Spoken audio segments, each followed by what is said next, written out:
Hello everyone, and I'm back tonight playing Battlefield 1942, specifically on the Secret Weapons of World War II map, Eagle's Nest. And it's kind of a weird one because there's two expansions, there's Road to Rome and Secret Weapons of World War II, but I very vividly remember playing plenty of these maps from Secret Weapons of World War II. Maybe it was down to like the jetpack and all the random shit, like all the really random cool weapons you could find, let alone all the cool vehicles that were like unique prototypes and all that stuff. But yeah, I just have a lot of memories playing it, almost more than the base game actually, which I'm not quite sure why. It must have been all that. But anyway, yeah, Eagle's Nest is a fun map, and I was particularly interested in this map because I always wanted to storm it as the Allied forces and get to that top castle bit.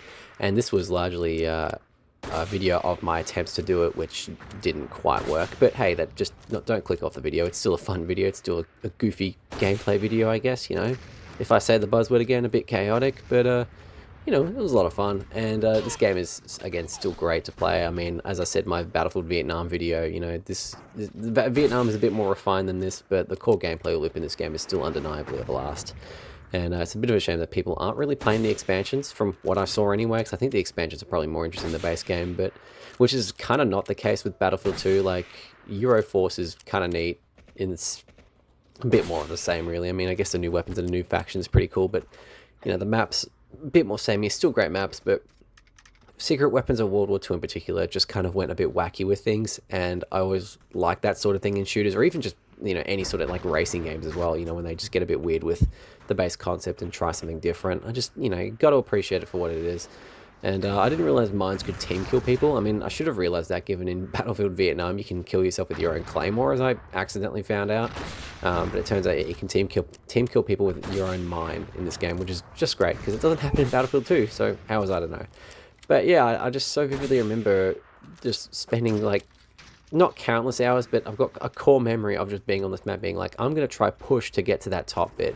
And this map is a really weird one because like, after you capture that top point, or the point directly in front, I don't know what the name of it is, I think it's like a Gobo's house or something, I don't know, I forgot the name of it, but it's just a really arduous journey to get up to the next capture point, and it's just a bit of a shit show, because the bots will just fire rocket launchers at each other, which, I mean, hey, if it works, it works, but, you know, I don't know if that would necessarily be an effective way to wage war in real life, but hey, you know, this is Battlefield, this is a game after all.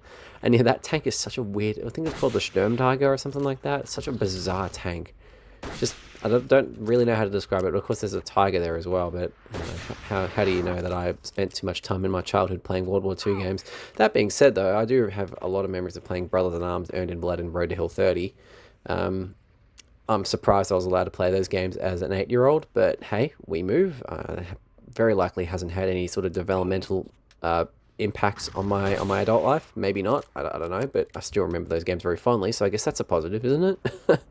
At least this game's a little bit less mature, a little bit less harmful, or a little bit less intense for an 8-year-old. I guess, you know, it's just Battlefield. It's just a sandbox with vehicles and things you can shoot. I mean, you know, people play. I mean, I've said it in the last video, but people play Fortnite sometimes. I didn't actually say it in the last video, but anyway, people do play Fortnite, I guess. I don't know, that game's not necessarily violent. That's still a shooter though, so I don't really know. I don't really know what I'm on about. But anyway, and I love that the terrain completely changed in this map too. Once you got to this point, it started getting all snowy and stuff. As a kid, I've never seen snow, and I still haven't seen snow. I mean, I still feel like a kid in spirit sometimes, but I'm 27 years old, so I'm anything but a kid. So, you know, just letting you guys know that I am firmly in adult territory now. When I started this YouTube channel, I was a teenager, and the gap between the last videos and the current crop of videos I'm doing, I went from being maybe the last year of a teenage years to firmly in adult camp territory, and here I am in my late 20s reminiscing on games I played as a kid. But hey, it's still fun gameplay, isn't it? It's still good content, and it's getting everyone else on board, because a lot of people are watching these videos. Well, I say a lot of people, it's only in a couple of dozens, but it's a lot more people than I was expecting, so thank you guys for doing that. Thank you everyone for choosing to do that. It's been fun. It's been genuinely fun, as much as it has been exhausting, just kind of tirelessly looking for things to record because I get bored, because things have been pretty quiet for me in my personal life. But regardless of that, we will soldier on. And you can see I'm starting to get to the snowy point of the map, and decided to do a sick montage there, like a Call of Duty montage there, with just all the guns blazing. And I love that the AI will just sometimes just casually just drive past you. I didn't even know who shot me there, but hey, you know what? We move. I now have to spawn back up and do the arduous journey back up the hill. And that became a reoccurring theme throughout this match, actually, and throughout what I'd presume would be most matches on this map, because this map is just, again, as I said, you're railroaded into this, and it's just hell. I mean, good thing the bridge isn't destructible, because if it was a Battlefield 2 map, that bridge could be destructible, and then there's just literally nothing you can do. Because you'd have to, I don't know, you'd have to provide like about like 30 people on this little hill line that I'm going through in this video right now.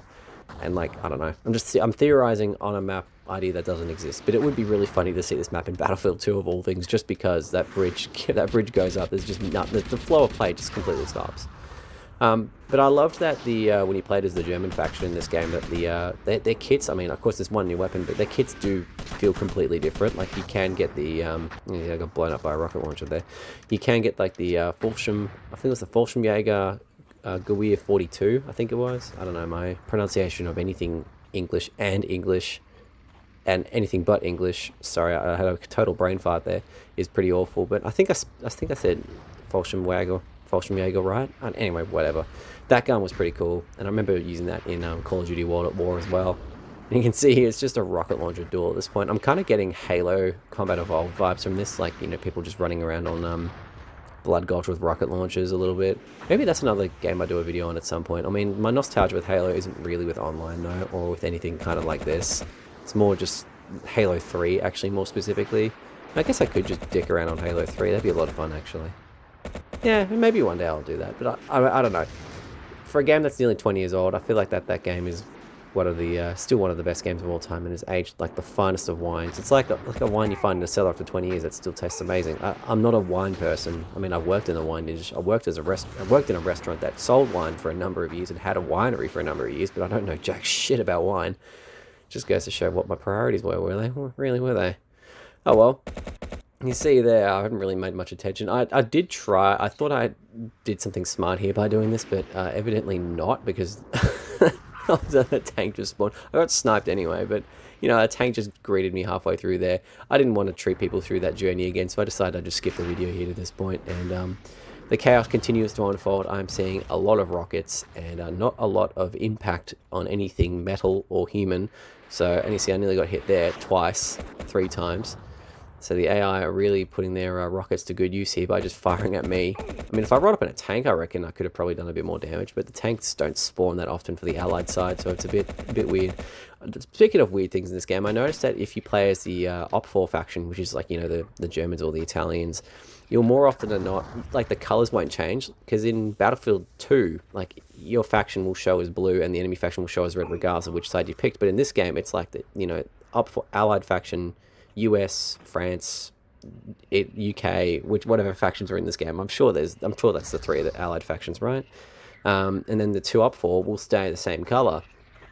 And it confused me, and it confused my dad actually when we were playing this earlier tonight, because we were like, wait a minute, why aren't your allies blue? They're your enemies, aren't they? And I'm like, no. So it's a bit of a weird one, but I mean, they obviously rectified that in future installments, so that was only a one-off and a bit of a quirk of getting this game to where it is, I guess. But yeah, I mean, I don't really have much else to add, really. Unfortunately, we failed to make it to that little bridge thing, and I did want to record some footage there, but I again, in my infinite wisdom, just simply forgot. But, I mean, one day I'll do a live stream or something where I play these old maps and I just have a stupid amount of tickets and just try to brute force my way through, or even try to play with other people that I know. Because I'm sure I could convince a few people to play this game with me, or even any of the other Battlefield games. They're all good fun. But yeah, that basically wraps it up, guys. We're pretty much at the end of the video. I don't really have much else to say other than enjoy the grenade spam and the continuing rocket spam. I do have more videos planned for the Battlefield series, of course, as expected. I am basically a Battlefield YouTuber now, apparently. But I'll wrap things up there, guys, and I'll see you in the next video. Bye for now.